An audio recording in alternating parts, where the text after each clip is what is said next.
Lawang Sewu di Semarang, 1000 pintu, berdiri sebagai peninggalan yang indah. Tapi kisah nyatanya lebih gelap dari tampilan megahnya. Di siang hari, tempat ini adalah daya tarik wisata, penuh cahaya dan sejarah. Di malam hari, bayangan memanjang dan bisikan masa lalu semakin nyaring.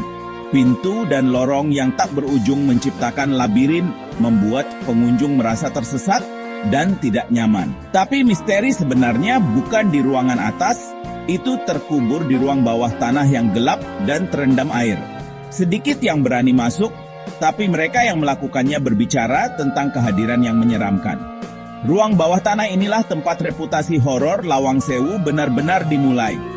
Dulu simbol kemajuan, jantung bangunan ini sekarang menyimpan rahasia penderitaan.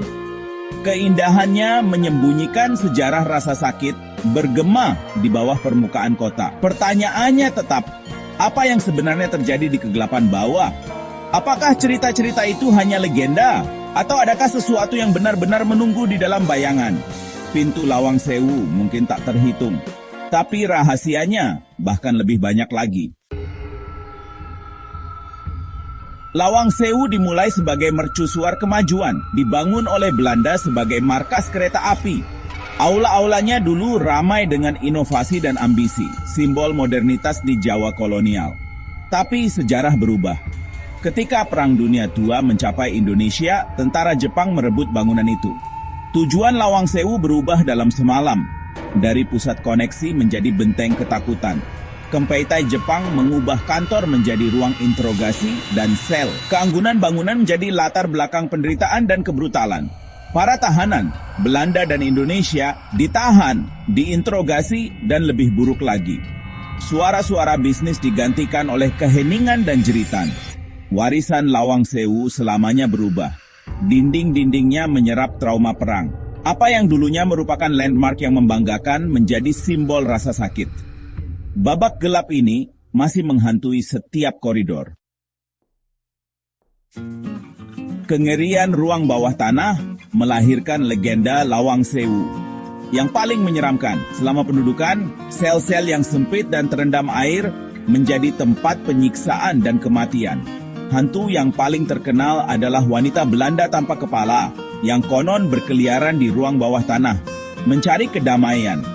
Pengunjung melaporkan jeritan yang bergema dari sel-sel kosong, sisa-sisa penderitaan yang dialami di sini. Beberapa mengaku melihat tentara bayangan atau tahanan yang putus asa. Rasa sakit mereka terukir di dinding. Cerita-cerita ini yang diturunkan dan diceritakan kembali, menjaga ingatan akan tragedi tetap hidup. Apakah kamu percaya hantu atau tidak? Suasana ruang bawah tanah tidak dapat disangkal berat.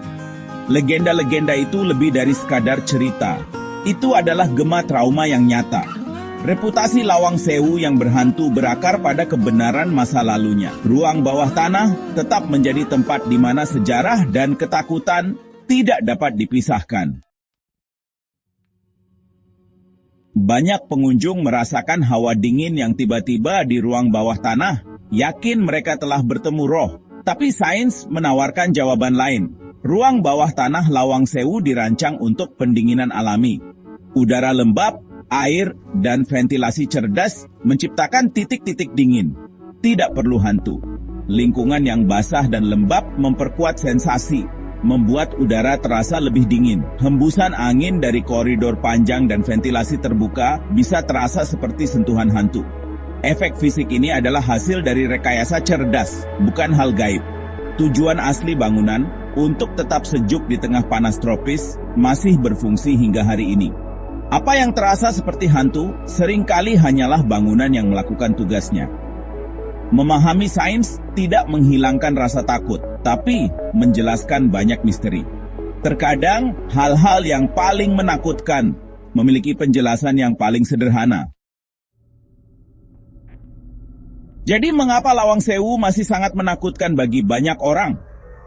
Pikiran kita sudah dipersiapkan oleh cerita hantu dan penderitaan bahkan sebelum kita masuk. Dalam labirin yang gelap dan membingungkan, setiap suara dan bayangan menjadi ancaman potensial. Ketakutan diperbesar oleh sejarah tragis bangunan dan arsitektur yang tidak menyenangkan. Otak kita mengubah sensasi biasa menjadi pengalaman supernatural. Kekuatan sejati Lawang Sewu terletak pada kemampuannya membuat kita merasakan beban masa lalunya. Cerita hantu adalah cara kita memproses dan mengingat trauma. Bangunan ini berdiri sebagai saksi bisu rasa sakit. Legendanya adalah bahasa untuk kesedihan. Misteri sebenarnya bukan tentang roh, ini tentang bagaimana kita menghadapi bekas luka sejarah. Pintu Lawang Sewu mungkin terbuka ke masa lalu, tapi ketakutan yang kita rasakan sangat manusiawi.